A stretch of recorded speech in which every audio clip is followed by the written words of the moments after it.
ఆయన అందరికీ good morning.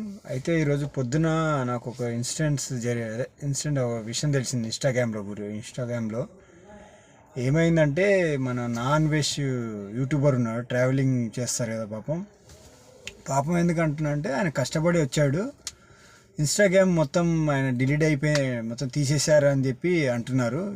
ఎవరనంటే అది హైదరాబాద్ సిసిఐ పోలీసులే చేశారు.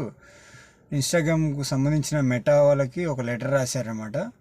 ఇది హిందూ ధర్మం గురించి కానీ, దేవుళ్ళ గురించి కానీ, ఇట్లా మతాల గురించి కానీ, ఇండియా గురించి కొన్ని విషయాలు వేరే కంట్రీస్తో పోల్స్తూ మన ఇండియా గురించి మాట్లాడుతూ ఇట్లా వీడియోలు పోస్ట్ చేస్తున్నాడు ఈయన అని చెప్పి మొత్తానికి అయితే ఒక లెటర్ అయితే మెటాకి సంబంధించి ఒకటి పంపించారు వాళ్ళు. సో దాన్ని వాళ్ళు చూసుకొని ఛానల్ ఇన్స్టా ఆయన అకౌంట్ మొత్తం చెక్ చేసి మొత్తం ఛానల్ బంద్ చేశారనేది ఒక టాకు.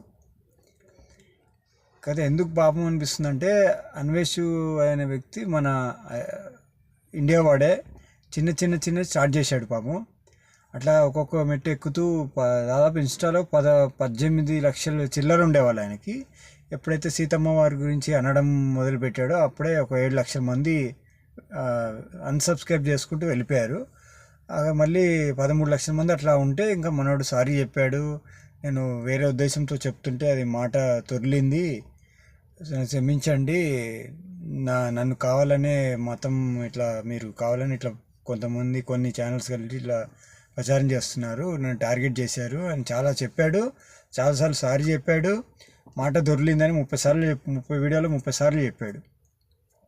కాకపోతే మనోళ్ళు కొంచెం ఏంటంటే, మనోడు సీతమ్మ వారి ఉద్దేశంలో ఏదన్నా తప్పు దొరికిండొచ్చేమో. కాకపోతే ఇంకో వీడియోలో ఏం చేసింటే పుచ్చకాయ లాంటివి తీసుకొచ్చి కాస్త అంటే అది ఎందుకో మరి అట్లా చెప్పాలనో మరి ఏంటో ఆయన ఉద్దేశం తెలియదు, కానీ కొంచెం గలీజ్గా ఆ వీడియోలో గలీజ్గా చూపించాడు అన్నమాట. అది జనాలు మాత్రం ఆయన సారీ చెప్పినంత ఈజీగా తీసుకోలేకపోతున్నారు అది. సో అదొకటి అయితే మనోళ్ళు కొంతమంది కేసులు పెట్టారు. ఎప్పుడైతే సీతమ్మ విషయం కానీ, ఇంకా బత్తాయిలను చేయడం ఒకటి, ఇంకోటి అది ఏదైతే రేపు మన శివాజీ కానీ అనసూయ విషయంలో మనోడు వెళ్ళి పెట్టేసి ఏదేదో మాట్లాడేసరికి కొందరికి మన ఎవరు కరాట కళ్యాణ్ గారు కొన్ని కేసులు పెట్టారు ఆయన మీద. సో అవి ఇవి అన్నీ మెడకు చుట్టుకుని మొత్తం ఇన్స్టాల్ అయితే బంద్ అయిపోయింది. మరి యూట్యూబ్ ఏంటనే చూడాలి మరి. కానీ ఒక అందుకు బాధ ఏంటంటే, పాపం చిన్నగా యూట్యూబర్గా ఎదిగాడు, మనవాడే కదా. ఇండియన్ స్టార్ట్ అయ్యి చిన్న ఇండియాలో వీడియోలు స్టార్ట్ చేసి అన్ని కంట్రీలు తిరిగి మనకి ఎన్నో వీడియోలు, ట్రావెలింగ్ వీడియోలు, ఎడ్యుకేషన్కి సంబంధించిన వీడియోలు, అమెరికా, చైనా, కొన్ని దేశాల గురించి ఎగ్జాంపుల్ చెప్పి ఏంటని కొంచెం మంచిగా ఎడ్యుకేషనల్ కంటెంట్ కూడా బాగానే చేస్తున్నాడు.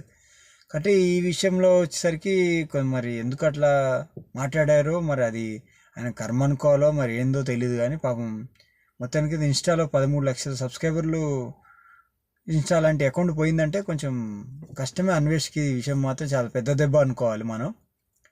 సో ఆల్మోస్ట్ అన్ని యూట్యూబ్ ఛానల్స్లో అన్ని మీడియా ఛానల్ అయితే వచ్చేసింది. సో మనోడు దుకాణం బంద్ అవుతుందని అది. సో మళ్ళీ ఏమన్నా ఫ్రెష్గా స్టార్ట్ చేస్తాడో మరి ఏంటనే చూడాలి. సో సారీ అయితే చెప్పాడు, మళ్ళీ ఫ్రెష్గా స్టార్ట్ చేస్తాడేమో అనుకుంటున్నాను నేనైతే. సో మీ ఒపీనియన్ ఏంటి? ఆయన ఛానల్ బంద్ అయిపోయింది కదా, మంచి పని చేశారైనా, లేకపోతే ఆయన సారీ చెప్పాడు కాబట్టి మారాడు అనుకుంటున్నారా? ఏంటి మీ ఒపీనియన్ చెప్పండి. ఈ వీడియో నచ్చితే నాకు సపోర్ట్ చేయండి, లైక్ చేయండి.